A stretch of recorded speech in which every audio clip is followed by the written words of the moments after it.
Dear customers, I welcome you to today's Tabidoo news for the first time in the form of a video, where we will quickly go through a new Tabidoo features for February. So I won't delay it any further and let's get right to it.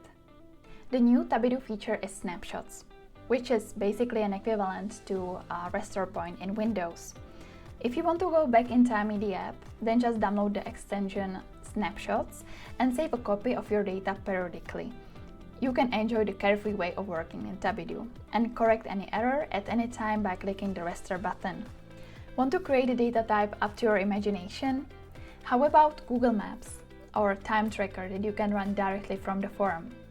Free HTML data type put no limit to your creativity. The same name is also used for our widget. If you know JavaScript or HTML, you can give your widget almost any form.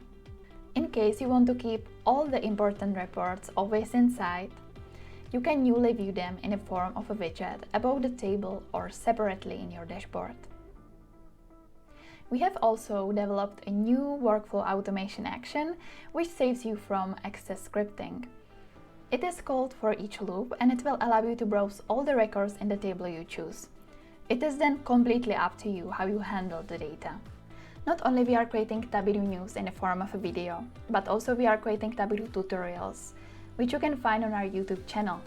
So don't forget to subscribe that you don't miss anything. So thank you for your attention, and if you have any questions, you can send an email to us anytime. So see you in a month.